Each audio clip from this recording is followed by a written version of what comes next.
Coming up, tragedy in Buffalo. New Yorkers pause to remember 10 people gunned down at a supermarket in a hate-fueled attack. Timing out the line of strong thunderstorms and the refreshing breeze setting up for tomorrow morning. And whether you work from home or just spend a lot of time there, New York Live's here with some simple ways to upgrade your space without spending a fortune this season. Hey everyone, it's your girl Kay Ingram here, and this is News for Now for May 16th. Now first up, today flags are flying at half-staff all across New York in memory of the 10 people who were killed at a mass shooting at a supermarket in Buffalo. Vigils continue here in the city and across the state following the massacre. 18-year-old Peyton Gendron is accused of storming a supermarket Saturday, killing 10 people and injuring 3 others, live streaming all of the violence online. Police are calling the attack a hate crime because 11 of the 13 people shot were black. Gendron was arrested at the scene, and police believe he also planned on carrying out another attack nearby. The most lethal part of the gun, the high-capacity magazine, was not legally purchased in the state of New York. So obviously a law was broken in order to either purchase that or to transport it across state lines. Senior law enforcement officials say they believe he wrote a 1,000-plus page manifesto and posted it online, citing a racist conspiracy theory promoted by white supremacists. In it, investigators say he chose Buffalo because it was the city with the highest number of black people in his vicinity. Police are no longer questioning a Brooklyn mother after her 9-year-old daughter was found dead in her home with trauma to her body. Police say the mother called 911 Sunday morning. When officers arrived, they found Shalom Grifaro dead in her Crown Heights apartment on Lincoln Place. The owner of a restaurant on the first floor of the building claims his employees smelled a foul odor. They also called police. Now there's no word yet on how Shalom died. Police released her mother after a round of questioning. So far, no arrests have been made. All right, up next, there is one Broadway theater that is putting the audience in the spotlight. It's all in response to leaked footage of actor Jesse Williams. Second Stage Theater has now installed infrared cameras to watch the audience during the play Take Me Out. Producers already require cell phones to be locked in pouches, but images of Williams' nude scene surfaced online this week. He says he will not be discouraged by the leak and adds that consent is important to keep in mind. New York held its first ever Japan Parade Saturday on the Upper West Side. It marks the 150th anniversary of the Japanese mission to the U.S. in 1872 and celebrates Japanese culture and history. The event started with an opening ceremony followed by the parade going down Central Park West from 81st to 68th. It was all led by Grand Marshal George Takei.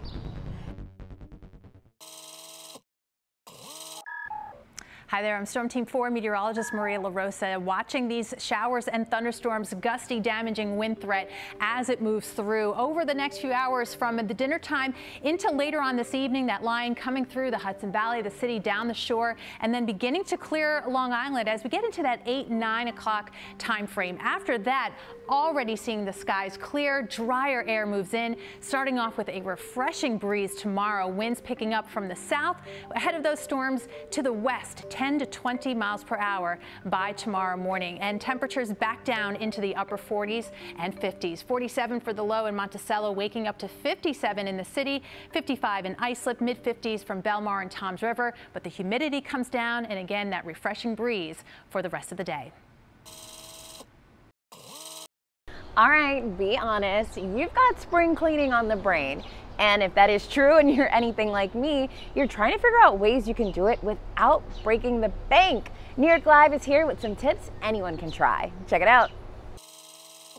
Well, home is where the heart is, but it is also where we're spending a lot of time these days. So today we're chatting with an interior designer about how we can upgrade our spaces without spending a lot of time or money. So Sonia, I'm really excited to be doing this segment because we're spending so much more time at home. So tell us about what you do and where your services come in. So right now we currently offer 2 services. One is an end-to-end service where we take literally like a blank canvas, a plain empty room, to like a fully evolved design. In the second service, we have 1-hour consultation where you get to ask me any questions interior design related, and I will answer those questions and give you like a blueprint for then where you can go execute those design decisions yourself. As you know, we are here in New York City. A lot of us have small apartments. We don't have a lot of time. We don't have a lot of money, but you are going to show us a few examples of what we can do to upgrade our spaces. Absolutely. Let's do it. So Sonia, you see that a shelf is a great addition to a small space.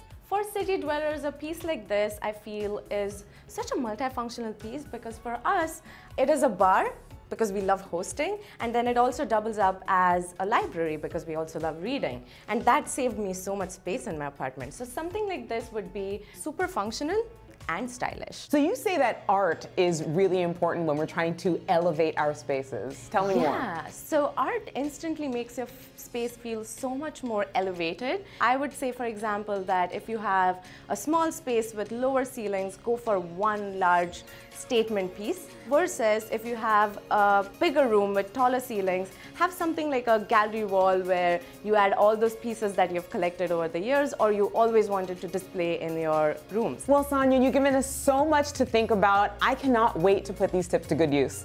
Thank you, and happy to help. All right, now let's move on to a consumer warning from our I-team about a growing scam that's costing unsuspecting victims millions of dollars. And all they need is your phone number. News 4's Linda Baquero is here with what you need to know. On Long Island, Jacqueline Berman didn't know anything was wrong until she tried to make a call. I see that I'm connected to Wi-Fi, but I don't have service. In Rockland County, Luis Martinez never got the chance. And all of a sudden, my phone just went dead. And within minutes, their bank accounts were cleaned out. So how much were you at? $26,000. How much are we talking about? $30,000. Both were victims of a growing mobile phone hacking scam called SIM card swapping. So cases are definitely increasing. Paul Roberts is Assistant Special Agent in charge in the Complex Financial Crimes Unit for the FBI in New York. These are a lot of organized crime groups, so it's not a single actor. It's a group of people working together to exploit this. The scam, involving control of the SIM card we all have in our phones, is shockingly simple. A scammer imitating you asks your current phone carrier to switch your number to another company through your subscriber identity module or SIM. That SIM is then virtually connected to the thieves' device, and now they have access to everything on your phone. One of the first things they do is they go after your email. Once they can get into your email, get the password reset, take over your email account, now they have your email and your phone. And now everything on your phone is in danger, says Nicole Setti, a top cybersecurity expert at Kroll. Go to the kind of forgot password, request one-time passcode, it will come to now their device, and they can start resetting accounts really quickly or transferring money out of your bank account. With all of the passwords and PINs and facial recognition, everything that I have, I really still have no idea how this happened. Experts say the hackers first get your personal information, like a social security number, through a data breach or other means. And since carriers are flooded with real requests to switch SIMs for new phones, the bad guys can slip through as you. Because there is a legitimate requirement for SIM swapping, it makes it a little more difficult for the carriers to completely block the practice. With the amount of data that is out there, the breaches that have happened at many other places, people shouldn't be in the mindset of, can I prevent this? They should be in the mindset of, how can I be prepared if it happens to me? The FCC is trying to help by proposing new rules requiring providers to immediately notify customers whenever a SIM change or port request is made on customers' accounts. Two of the biggest carriers, Verizon and AT&T, tell News 4 they're already taking action. Verizon says it's proactively notifying customers via text messages and email before the transaction completes to ensure they're aware of the activity. AT&T says it's training employees to better recognize impersonation attempts and working closely with law enforcement. Other steps you can take: install a two-factor authenticator app on your phone that will notify you separately if you've been hacked. And if you mysteriously lose service, contact your carrier or go to a store immediately. Both Jacqueline and Louise say if they'd known about SIM swapping and taken action instantly, they might have had a chance. I was aware of it after it happened to me, which is kind of a day late and a dollar short. It's hard-earned money. Most of these people that are having this happen, it's thousands of dollars. It's not just, change. We reached out to the banks and carriers for Jacqueline and Luis. At least one bank acknowledged fraud occurred, but so far no money has been returned. Linda Baquero, News 4, New York. All right, friends, that's it for today's show. Be sure to stay dry because that rain's about to come down real soon. And as always, thanks for checking in. We'll see you back here tomorrow on News 4 Now. See ya.